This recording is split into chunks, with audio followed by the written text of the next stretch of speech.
Slovenija in slovenske ljudske pravljice. Živimo v državi, ki se imenuje Slovenija. Naš uradni jezik je slovenščina. Slovenija se nahaja v srednji Evropi. Naše sosednje države so Avstrija, Madžarska, Hrvaška in Italija. Ob meji z Madžarsko in Italijo živita tudi madžarska oziroma italijanska narodna manjšina. Njuna uradna jezika sta poleg slovenščine še madžarščina oziroma italijanščina. Slovenija ima 3 državne simbole: zastavo, grb ter himno z naslovom Zdravljica. Glavno mesto Slovenije je Ljubljana, najvišji vrh Slovenije pa je Triglav. V starih časih, ko pravljice v Sloveniji še niso bile zapisane, so si jih pripovedovali ljudje kar med seboj. Pravljice so se prenašale iz roda v rod z ustnim izročilom, avtorja pa ni poznal prav nihče. Takim pravljicam pravimo slovenske ljudske pravljice.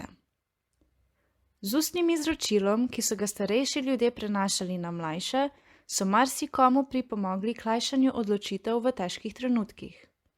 Marsikatera modrost in znanje sta dobili svoj smisel in pomen, s tem pa se je velikokrat pokazala tudi lažja pot k željenemu cilju življenja. Veliko slovenskih krajev ima svoje legende. Z njimi razlagajo tako lokalna imena avtorjev, kot tudi lokalne geografske značilnosti. Pšenica, najlepši cvet. V starih časih je neki kralj ukazal, da morajo pomoriti vse stare ljudi, ki ne morejo več delati. Živel pa je sin, ki je imel svojega očeta nadvse rad. Ko so kraljevi sli preiskovali deželo, je skril svojega očeta na dvorišču pod velik čeber in skrivaj mu je nosil hrane. Ta velika otroška ljubezen je bila kmalu bogato poplačana. Kralj tiste dežele je imel lepo hčer, pa nobenega sina. Mislil je in mislil, kako bi poročil kraljično z najpametnejšim mladeničem svojega kraljestva, ki naj bi postal njegov naslednik. In izmislil si je 3 uganke. Zapovedal je, naj se naslednje jutro zberejo vsi mladeniči njegovega kraljestva navsezgodaj zjutraj pred sončnim vzhodom na visoki gori. Kdor bo prvi zagledal vzhajajoče sonce, bo rešil prvo uganko. Po noči, preden se je sin odpravil na pot, je prosil očeta, starčka, za svet. Oče mu je dejal: Dragi moj sin, ko boš prišel na goro, bodo vsi fantje gledali proti vzhodu, kjer se vsako jutro pokaže sonce. Ti pa pokaži vzhodu hrbet, obrni se na drugo stran in poglej proti najvišji gori. Ko bo sonce s prvim žarkom obsvetilo njen vrh, takrat zakliči: Kralj, poglej sonce! Kot je starček dejal, tako se je zgodilo. Vsi mladeniči, ki so prišli na hrib, so nestrpno zrli proti jutranji strani. Sin pa, ki je skril svojega očeta, je gledal najvišjo goro. Ko je na njen vrh poslalo sonce svoj prvi žarek, je dejal: Vaše veličanstvo, poglejte sonce! Kralj ga je potrepljal po ramenu in dejal: Uganil si! Ostali mladeniči so ga obstopili in izpraševali: Le kako, da si se obrnil stran od sonca? On pa jim je odvrnil: In vendar sem prej zagledal sonce kot vi vsi. Ko se je sin vrnil domov, je dejal očetu: Danes je bil moj odgovor kralju po volji, ne vem, kako bo jutri. Bojim se, dragi oče, da bo jutrišnja naloga presegla tvojo pamet. Lepo vej, mu je ukazal starček. In mladenič je nadaljeval: Drugo uganko bo rešil, kdor bo prišel ne bos, ne obut. Starček se je nasmehnil in dejal: To je zelo lahko, vendar tega nihče ne bo zmogel razen tebe. Fantje bodo preizkušali to in ono, vsak bo drugače obut.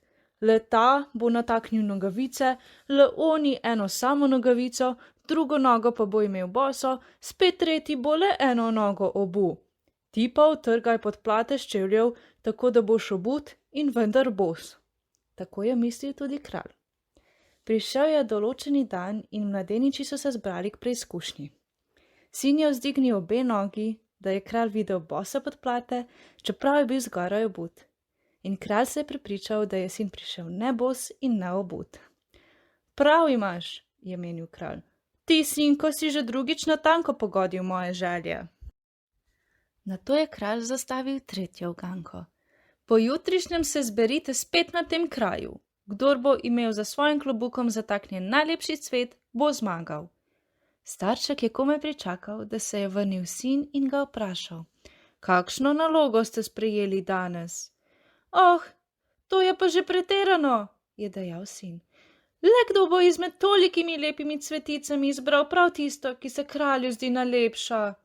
Dragi sin, je odvrnil oče, na tem svetu ni lepšega cveta, kot je pšenični klas. Zatakni si ga za klobuk in videl boš, da si pravo zadev.